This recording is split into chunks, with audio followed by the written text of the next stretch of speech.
Welcome.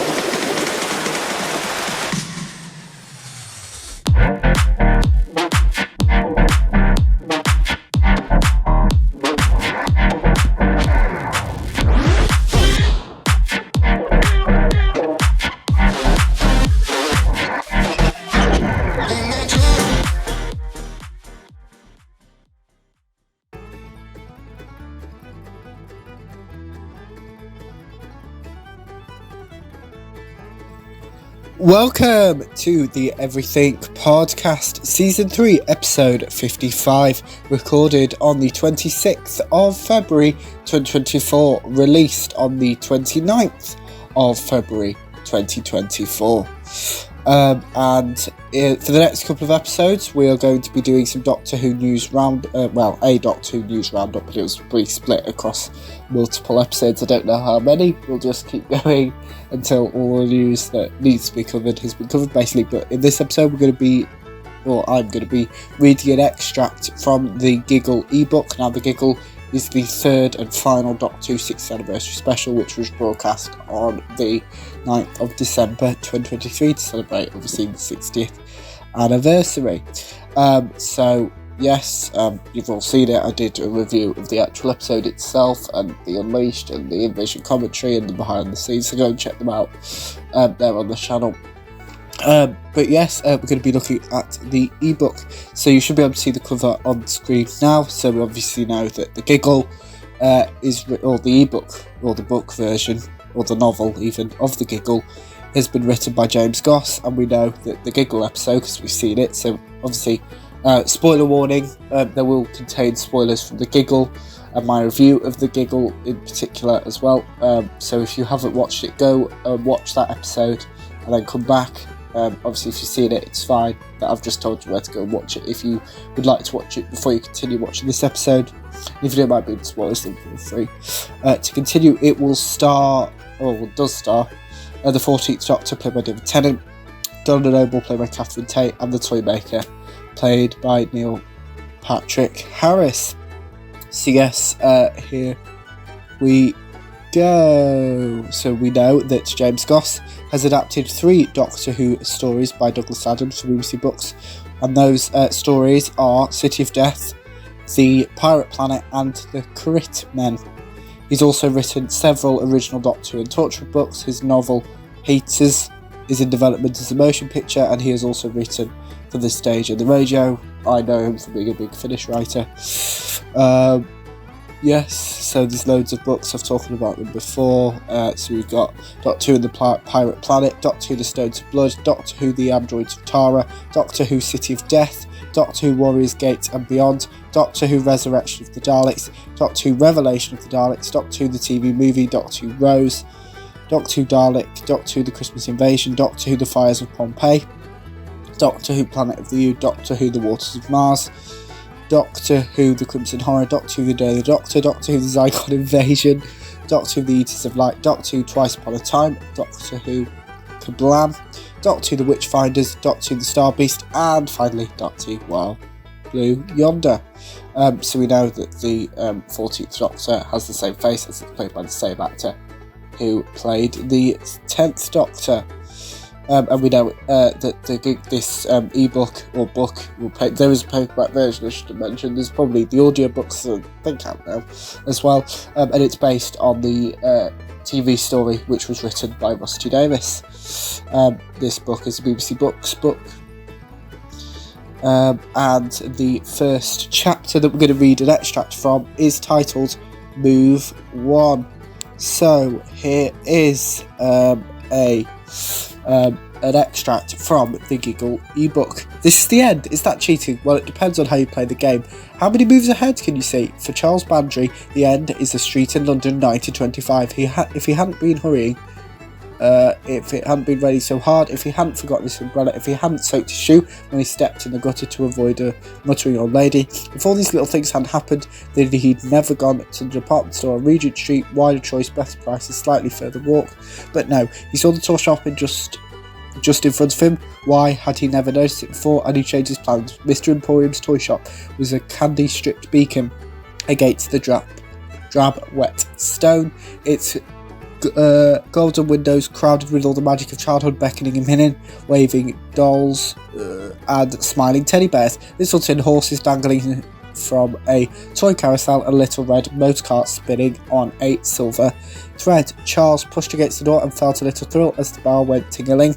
Last time he'd been in a place like this, his mother had been leading him by the hand to give him a little consolidation prize on the last day of his holidays. Even. He was surprised that the toy shop still towered over and wrapped itself around him as though he was stepping into the jaws of a funfair monster, all red and white stripes and crammed mahogany shelves. Normally revisiting childhood spots, he found them smaller, tighter, somewhat house-sadder, but this toy shop was bursting with awe and wonder and poot. A little toy train raced around the ceiling. The exact colour now, the exact train he'd received for his 12th birthday, a bright box jigsaw of Brighton Beach, so vivid he felt if he squinted he'd see toddler self with a bucket and spade, a pin board horse derby, all the little horses in mid-leap. 2 horses were leaping a cardboard fence. Where am I up to? Yes, carrying a little toy hearse behind them, as there was even a little balsa wood coffin inside the exact same sort as his father had buried in Dusbrook Dark. And was that a little tiny...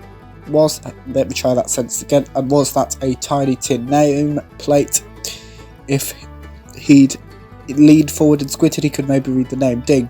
Someone thumped the bell on the counter. A figure sprung up from behind the desk. A living jack-in-the-box. This could only be Mr. Emporium, a handsome, kindly man beaming with joy and twinkling from his shiny, pinnate glasses to his brightly polished leather apron. Even his bow tie sparked like a Christmas bauble. Mr. Emporium was laughing at the world, laughing at Charles. Guten Tag, come in the warm. That is my accent, or a Spanish, no, German accent. The affected German accent was sticky as... where am I up to? Yes, was sticky as mulled wine. It's deraining, is it not? All of the water at Mr. Emporium... no, I really read the same line again. All of the water all splishy splashy, a tiny tut as Charles... splishy splashy, a tiny tut as Charles dipped rain onto the ancient oak floorboard. Now what can I help you with, meat? Behold. A sweep took in the entirety of the shop. As Charles stepped back, the man was filling the store, and Charles felt like a lost child, with a hot handful of farthings and a stammering urge to ask if there was enough for a ball. They have everything you could ever be wanting. Yeah. We have dolls, such beautiful pink-faced Dollen, ja. Again, this is German words, and obviously I'm English, as you can tell, I speak English. So yes, German words are not really my forte, but I had, again, that's the important bit. A beautifully manicured hand extended from a crisp shirt, apologies there, a crisp shirt cuff and pointed in the